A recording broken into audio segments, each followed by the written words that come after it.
Alors, on va faire le bilan, calmement.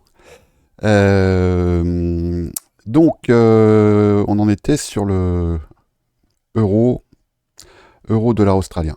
Donc, bon, et bien évidemment, je suis sorti de position. Euh, Quand j'ai fait le call, on était ici. Bon, il y a eu cette réaction. Et après, il y a eu donc cette prise de liquidité. Donc, bien évidemment, ça, c'est ce que je vous avais dit, hein, moi, j'ai pris des profits ici. Donc, j'étais rentré là. Euh, J'étais rentré là. Et la vocation, a priori, de ce trade, c'était à la base. À la base, c'était de venir chercher ça. Voilà.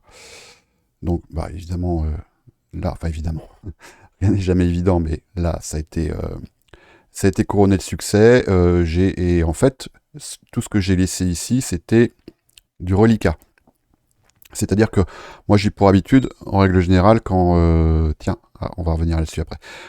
Quand je prends une position, en règle générale, c'est rare que je clôture 100%. Je garde toujours un petit reliquat, ça peut être 2, 3, 5%, voire même parfois 10%, que je garde, et puis après j'envoie un trail. Il se trouve qu'ici, donc quand j'ai vu cette dynamique, qui ressemblait donc ici à un market maker sell model, deuxième stage de redistribution, j'ai réengagé un petit risque, mais pas grand chose, et j'ai repris des profits ici. Mon objectif était de me dire, bon bah peut-être que si c'est effectivement un MMSM, l'objectif ce serait celui-là. Alors ça l'est peut-être encore, mais entre-temps, il y a eu le NFP. Et voilà ce qui s'est passé. Alors, on aurait pu très bien. Moi, après, bon, là, j'ai laissé courir, hein. Donc, ce que j'avais indiqué, moi, j'avais mis un stop de protection ici. Voilà. Et donc, bon, de toute façon, là, j'étais largement en gain. Alors, je vais noter la position que j'avais prise. Donc, ici, j'avais mis un stop au-dessus de l'imbalance, la bougie, pardon, ici, qui précède l'imbalance, et prise de profit, j'avais mis euh, ici. Voilà. Donc voilà, on était sur un 2,48 pour 1. Et ça a bien fonctionné. Alors voilà pourquoi je dis que le NFP, et en gros les grosses news échos, hein, donc NFP, CPI, PCE, Core PCE, en règle générale, enfin tout ce que vous voyez sur Forex Factory, en gros, qui est en rouge, et qui concerne évidemment la devise que vous tradez, donc moi en l'occurrence c'est euro et dollar, on va éviter. On va éviter. Il y a certaines conditions dans lesquelles je peux éventuellement me permettre ça, mais je pense que je reviendrai dessus parce que c'est pas l'objet. Euh, mais là, en l'occurrence, non. Donc voilà. Qu'est-ce que j'avais d'autre à dire? Alors après, est-ce que ça invalide mon biais pour autant? Pas tout à fait, pas encore en tout cas. Voilà quand même le contexte. Voilà quand même le contexte. Donc là, on est en weekly, hein. Et on a donc eu bien ici une chasse aux liquidités. Et ici, on voit qu'on a une structure de retournement avec, ici précisément, en weekly, El Famoso, Fair Value Gap. Et il se trouve que pour l'instant, on vient travailler cette zone, mais rien ne dit que le prix ne va pas revenir visiter cette zone-là. Voilà. Donc en weekly, bon, là il n'y a pas beaucoup d'historique, enfin quand même, 2005. Bon après c'est du weekly, hein. Bon, là pour l'instant on est sur une compression. J'en reparlerai de ça certainement dans un live prochain de cette histoire de compression.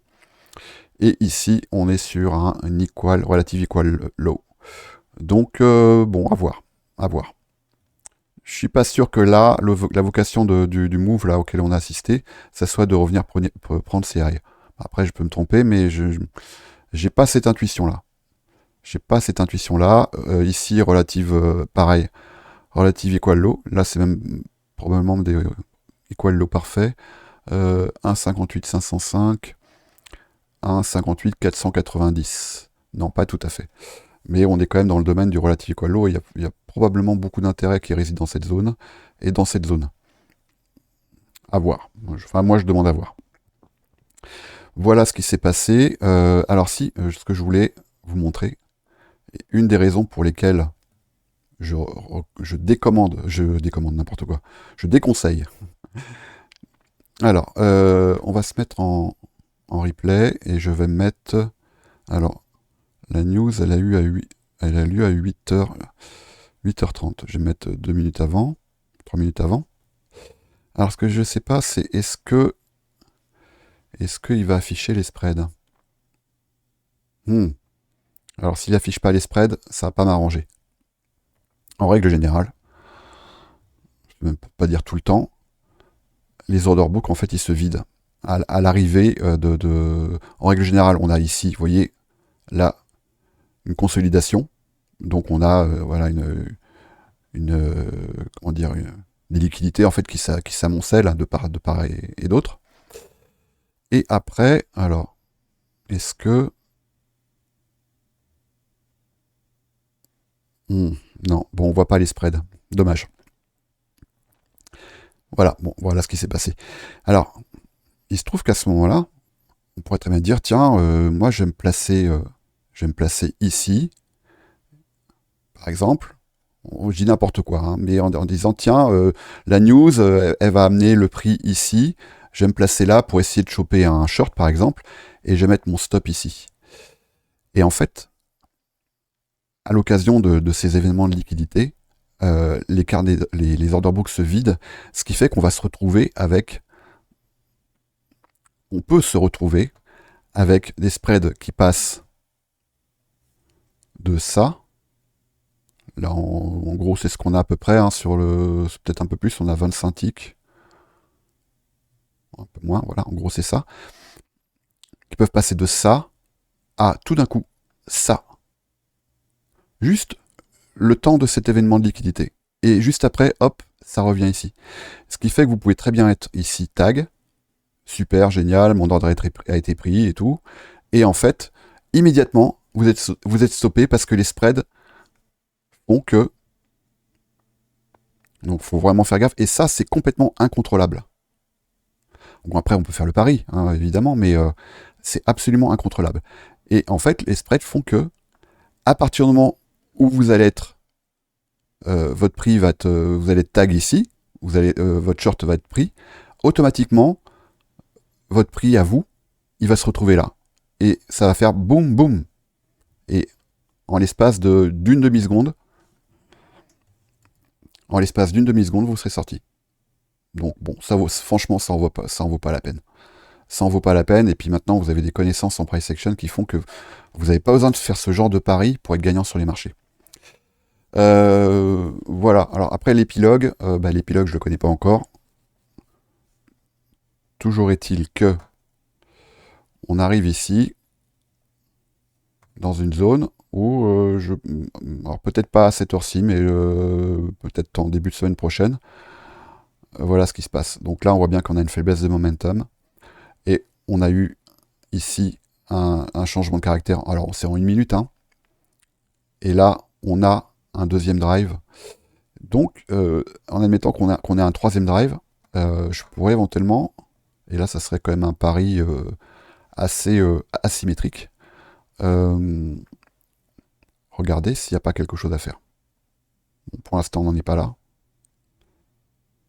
Pour l'instant, on n'en est pas là.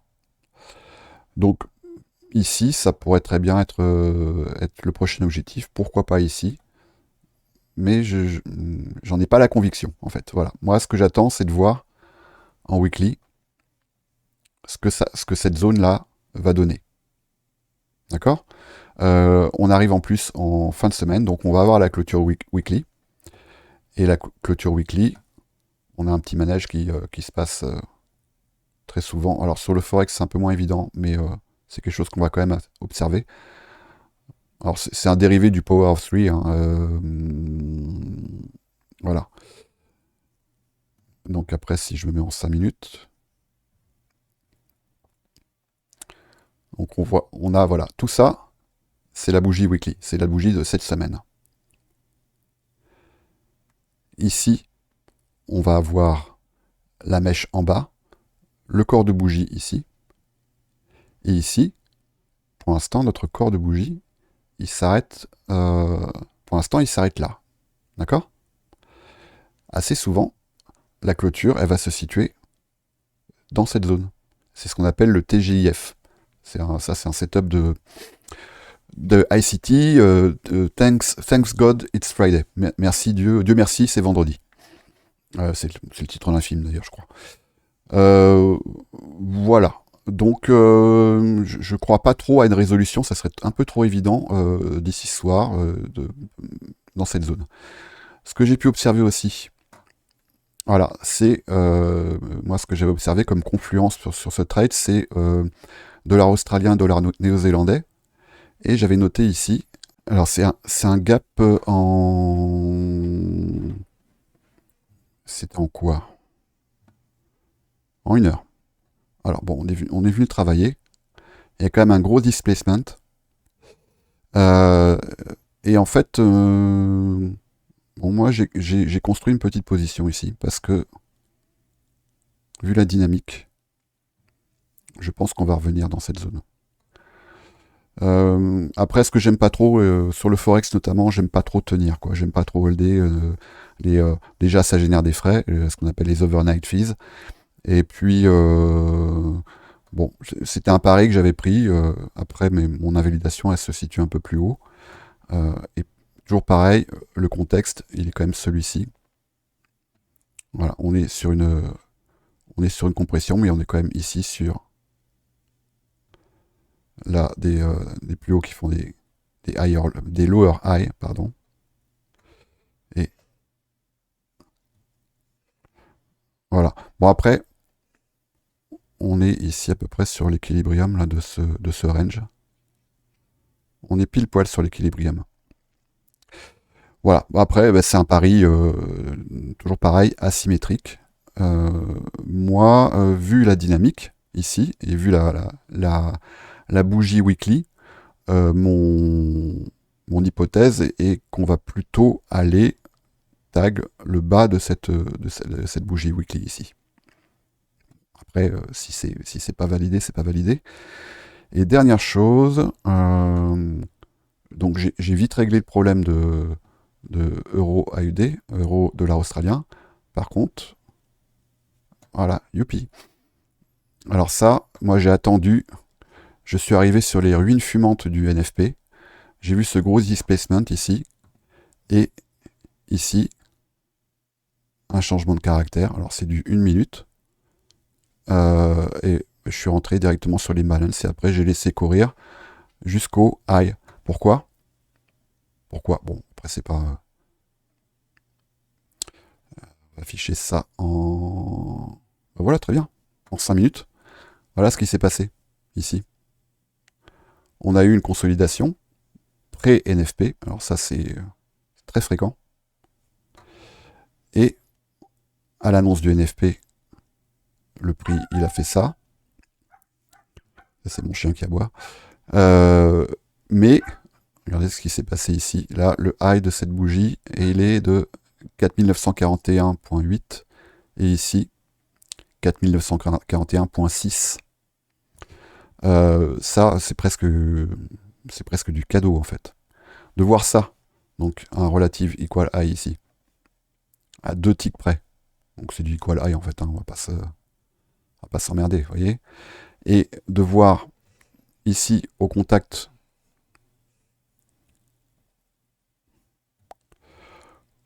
ici de cette zone là, directement. Alors là c'est vraiment c'est au tick près.